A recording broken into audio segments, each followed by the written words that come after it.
जय माता दी। राधे राधे आप सभी को। श्री दुर्गा सप्तशती पाठ चौथा अध्याय। सिद्ध की इच्छा रखने वाले पुरुष जिनकी सेवा करते हैं तथा देवता जिन्हें सब ओर से घेरे रहते हैं, उन जया नाम वाली दुर्गा देवी का ध्यान करें।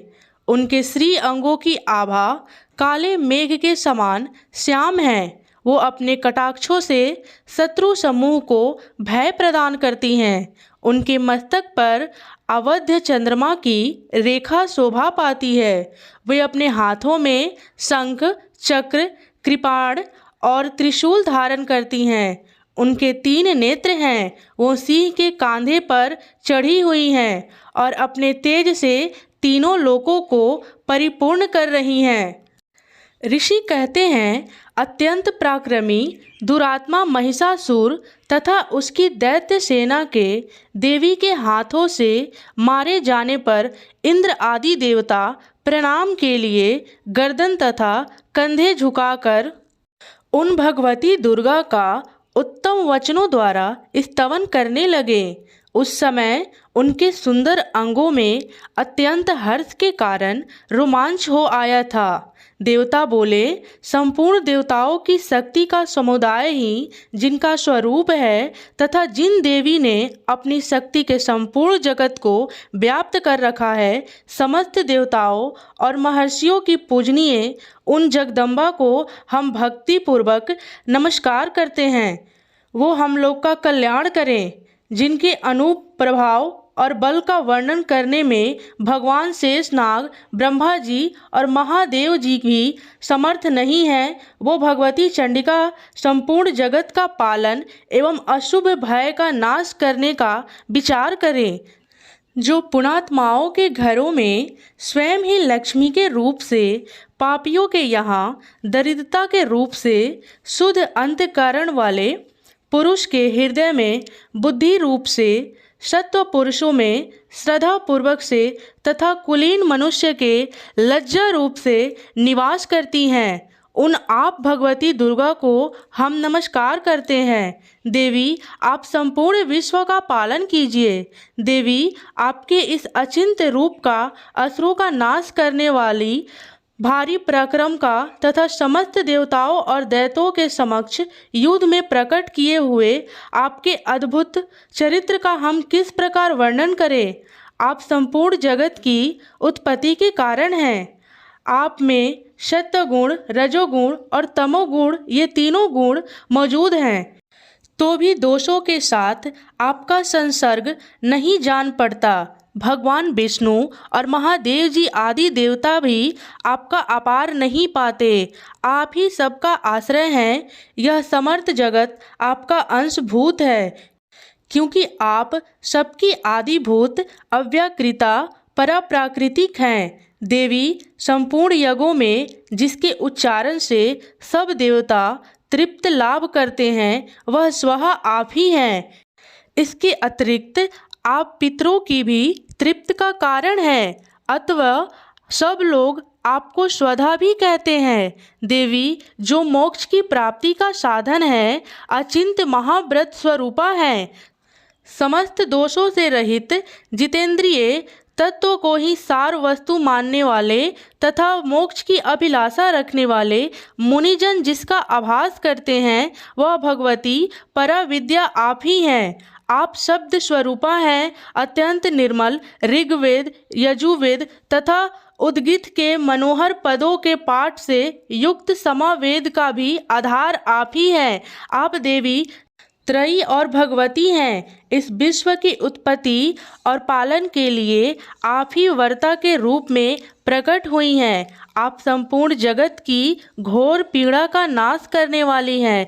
देवी, जिससे समस्त शस्त्रों के सार का ज्ञान होता है, वह मेधा शक्ति आप ही हैं। दुर्गम भव सागर के अपार उतारने वाली नौका रूप दुर्गा देवी आप ही हैं।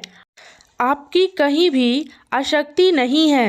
कैटव के शत्रु भगवान विष्णु के वक्ष स्थल में एकमात्र निवास करने वाली भगवती लक्ष्मी तथा भगवान चंद्रशेखर द्वारा सम्मानित गौरी देवी भी आप ही हैं। आप मुख मंद मुस्कान से सुशोभित निर्मल पूर्ण चंद्रमा के बिंब का अनुकरण करने वाला और उत्तम सुवर्ण की मनोहर क्रांति से कामनीय है। तो भी उसे देखकर महिषासुर को क्रोध हुआ और सहसा उससे उस पर प्रहार कर दिया।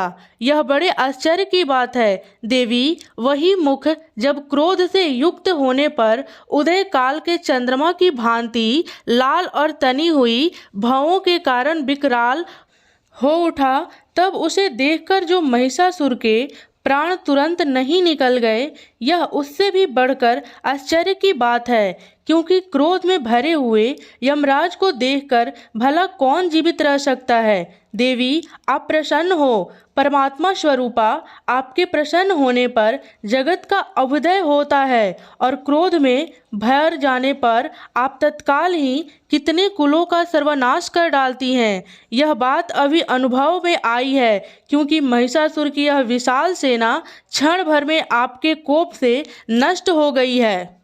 सदा अभ्युदय प्रदान करने वाली आप जिन पर प्रसन्न रहती हैं, वे ही देश में सम्मानित हैं।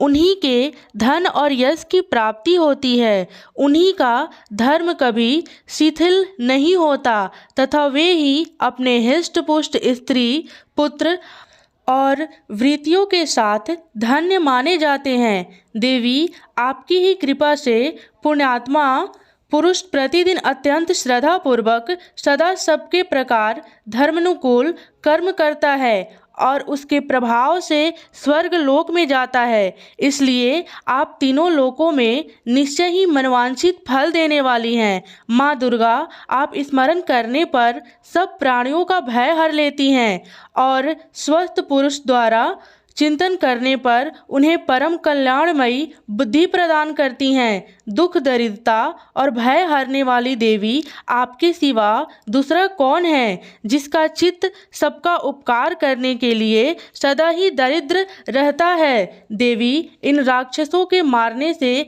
संसार को सुख मिले तथा ये राक्षस चिरकाल तक नरक में रहने के लिए भले ही पाप करते रहे हो, इस समय संग्राम में मृत्यु को प्राप्त होकर स्वर्ग लोक में जाएं। निश्चय ही यह सोचकर आप शत्रुओं का वध करती हैं। आप शत्रुओं पर शास्त्रों का प्रहार क्यों करती हैं? समस्त असुरों को दृष्टिपात मात्र से ही भस्म क्यों नहीं कर देती? इसमें एक रहस्य है।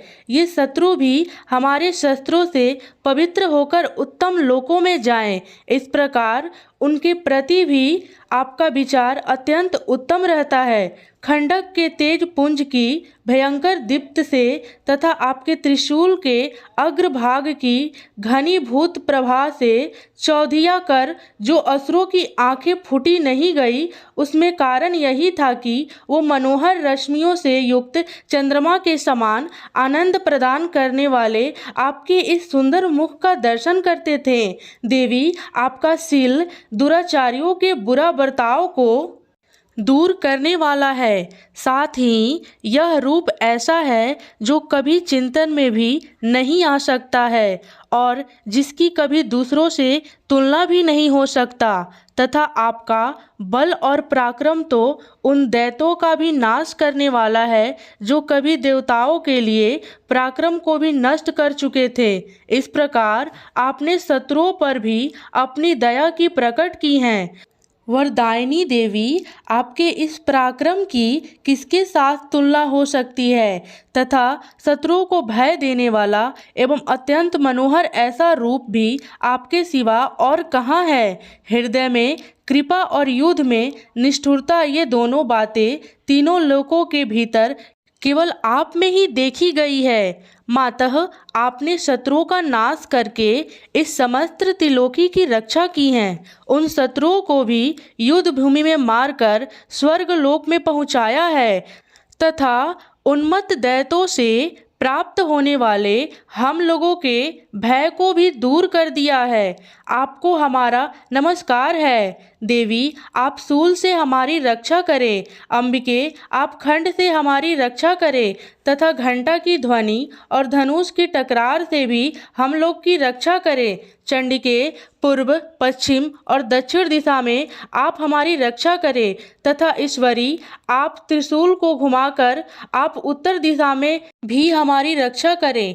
तीनों लोकों में आपको जो परम सुंदर एवं अत्यंत भयंकर रूप विचरते रहते हैं, उनके द्वारा भी आप हमारी तथा इस भूलोक की रक्षा करें। अंबिके आपके कर पलों में शोभा पाने वाले खंड, शूल और गदा आदि जो जो अस्त्र हो, उन सब के द्वारा आप सब ओर से हम लोगों की रक्षा करें। ऋषि कहते हैं, इस प्रकार जब देवताओं ने जगन माता दुर्गा की स्तुति की और नंदन वन के दिव्य पुष्पों एवं गंध, चंदन आदि के द्वारा उनका पूजन किया, फिर सबने मिलकर जब भक्ति पूर्वक दिव्य धूपों की सुगंध निवेदन की, तब देवी ने प्रसन्न वदन होकर प्रणाम करते हुए सब देवताओं से कहा।